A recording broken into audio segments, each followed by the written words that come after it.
It had been raining all morning. The kind of rain that doesn't just wet the streets. It sinks into your bones, makes the city look tired, and somehow makes the air smell like memories.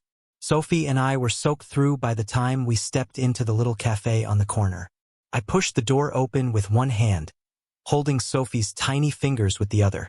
The bell above the door chimed softly, and warm air hit us instantly, carrying the smell of fresh coffee and something sweet. Cake. Maybe. My shoulders relaxed a little. It had been a rough week, and a cup of coffee was the closest thing to peace I could afford these days.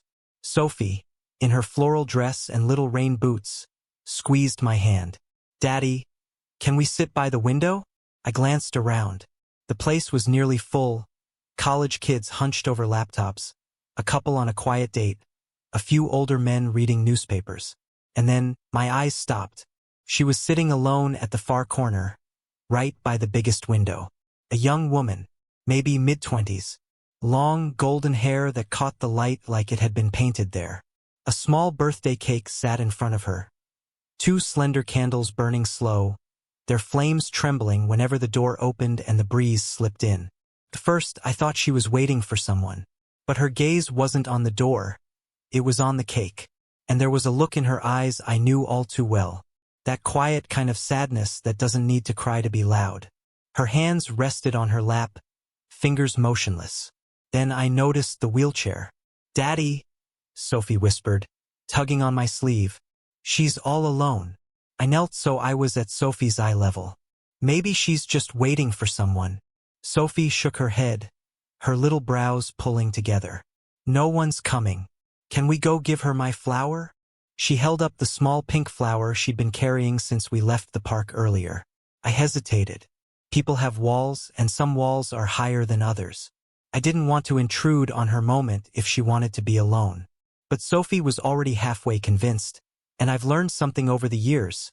You don't win arguments with a 6-year-old when her heart's set on kindness. We walked over slowly. The closer we got, the more I noticed little details.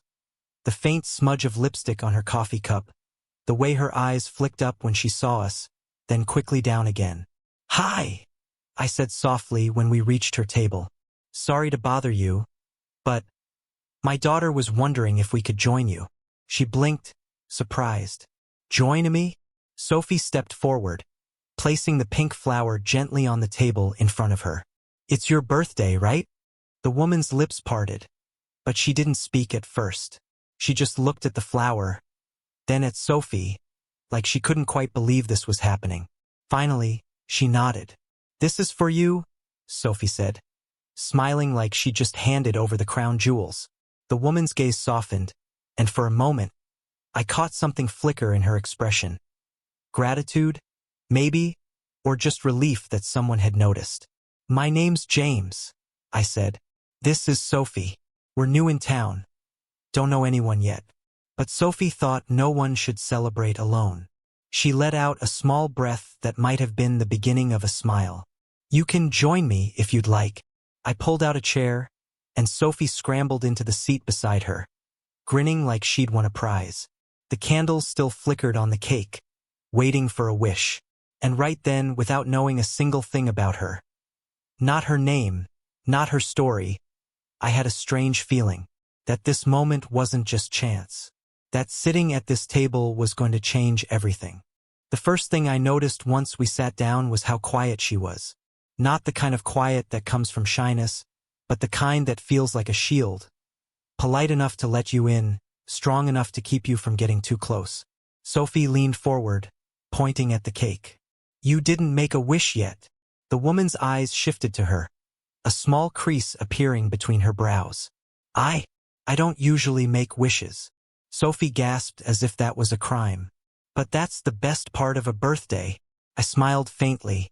"Careful, she's relentless. If you say no, she'll just make a wish for you, and trust me. It could be anything from a puppy to a rocket ship." That earned me the faintest laugh from her. A sound so small it might have been missed by anyone else, but it was enough for me to see a spark in her eyes that hadn't been there when we walked in. "What would I even wish for?" she murmured. "Anything," Sophie said matter-of-factly. "Something that makes you happy." The woman stared at the flickering flames for a long moment, and I could almost see the thoughts turning in her head. Then, slowly, she closed her eyes. I didn't know what she wished for. Maybe she didn't either. But when she blew out the candles, there was a softness to her expression that hadn't been there before. Sophie clapped like it was the grand finale of a magic show. Now you're officially not alone on your birthday anymore. The woman's lips curved, just barely. Thank you, Sophie. We started on the cake, and Sophie talked enough for the three of us.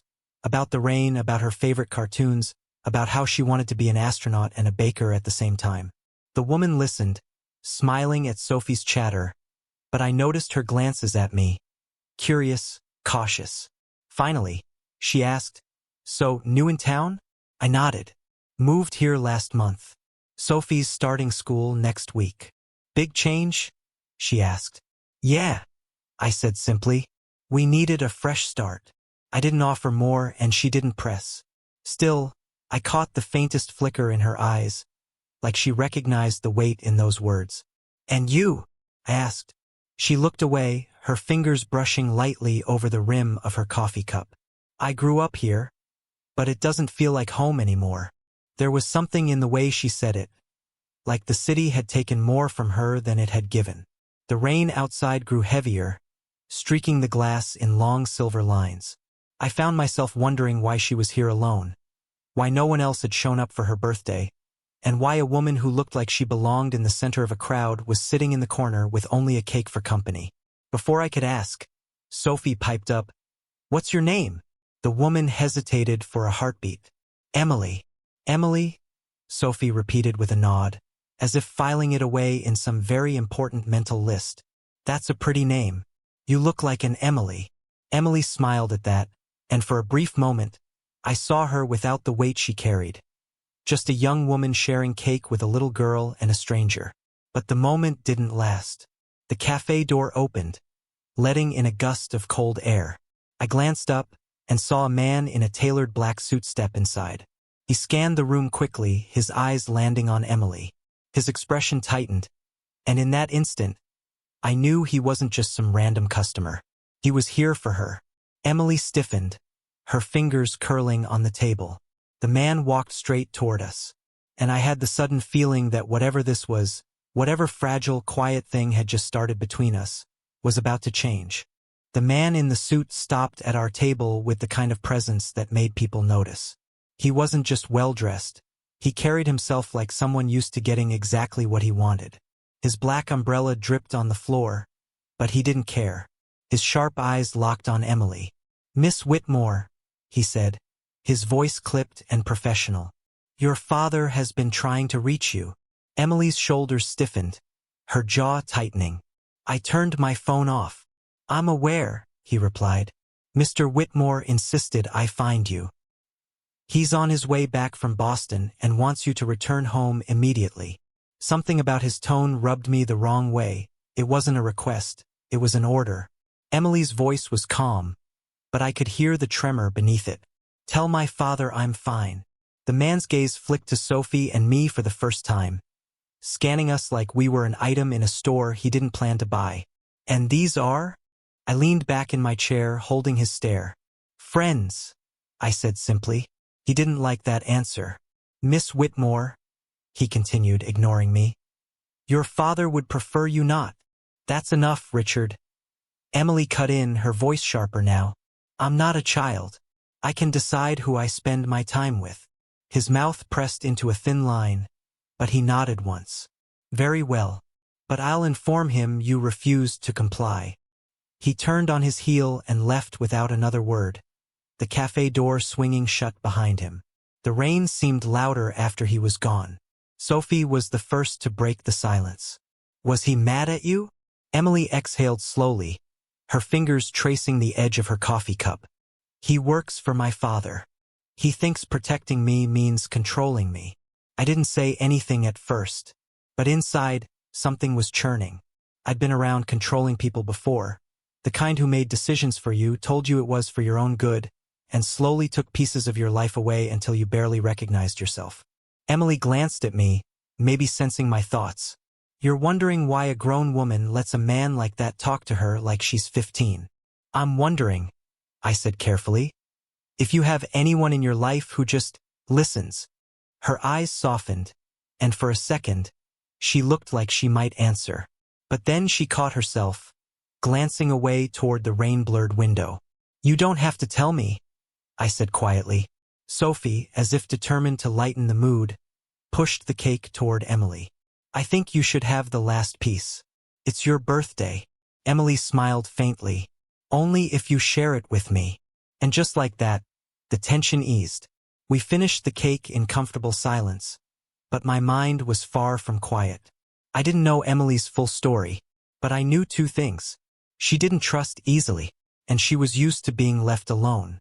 That last part, I understood better than I wanted to admit, because the truth was, Sophie and I weren't just new in town.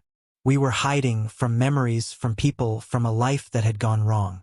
And as much as I wanted to believe this meeting with Emily was just coincidence, deep down it felt like something more. When we finally stood to leave, Emily looked up at me. Thank you for today. I mean it. I gave her a small nod. Maybe we'll see you again. Her smile was faint, but real. Maybe. We stepped out into the rain, Sophie holding my hand and humming under her breath. I glanced back once through the window. Emily was still there, watching us go. And for reasons I couldn't explain, that image, her sitting in the warm glow of the café, framed by rain, stayed with me all the way home. It was 3 days before I saw her again. The rain had finally given the city a break, and Sophie was at a playdate with one of the neighbors' kids. I wandered toward the café, more out of habit than anything else, not expecting her to be there. But she was. Same table, same spot by the window. This time, though, there was no cake, just a mug of tea cradled in her hands, steam curling upward. She looked up when I walked in, and for the first time, I saw something in her expression that wasn't guarded. Relief. You came, she said softly. I slid into the seat across from her. I was in the neighborhood. Her lips curved, just barely. You're a terrible liar. We sat in comfortable silence for a while, but I could tell something was on her mind. Her fingers kept tracing the rim of the cup, her gaze drifting to the window and back to me. Finally, she said, You're wondering about the chair. I didn't deny it, but I didn't push either. She took a slow breath. 2 years ago, I was in a car accident.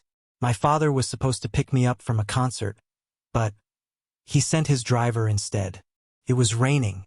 A truck ran a red light. Her voice caught, and she had to pause before continuing. The driver died on impact. I woke up in the hospital and couldn't feel my legs. I didn't know what to say. Words felt too small. My father, she went on. He blames himself, but instead of talking about it, he decided to protect me, which means keeping me inside, controlling who I see, where I go. He thinks the world will break me again if I step outside his bubble. Her eyes met mine, and there was a kind of desperation there I recognized instantly. James, I don't want to be pitted. I don't want to be kept safe like some fragile thing. I just want to live. I let out a slow breath. I get that more than you know. She tilted her head, curious. And before I could stop myself, I told her the truth. My wife passed away 3 years ago. Cancer. Sophie was 3. Everyone kept telling me I should move in with family. Let them help. But help meant taking over, telling me how to raise her, what job to take, where to live. Couldn't breathe. So one day, I packed up everything we had left and left the city. We've been starting over ever since. Emily was quiet for a long time. Then she said, So we're both running from cages. Maybe, I said, or maybe we're just looking for open doors. Her smile this time was small, but it reached her eyes. And sometimes those doors look like strangers in a cafe. We spent the rest of the afternoon just talking about books, about music, about how Sophie had convinced me to try baking cookies last week and nearly set off the smoke alarm. Emily laughed more than I'd ever heard her laugh before. When the sky began to turn gold with evening, I stood to leave. Sophie would be waiting, and Emily's father's shadow still lingered somewhere in the background. But as I reached the door, she called out, James. I turned. Would you? She hesitated, then smiled. Come to my birthday next year? Same place, same table. Only this time we'll invite Sophie to bake the cake. I felt my chest tighten. Not with sadness, but with something else. Hope. I'll be there, I said. And when I stepped out into the fading light, I realized something. We weren't just strangers who'd met by chance in the rain. We were two broken people who, for a moment, had made each other feel whole again.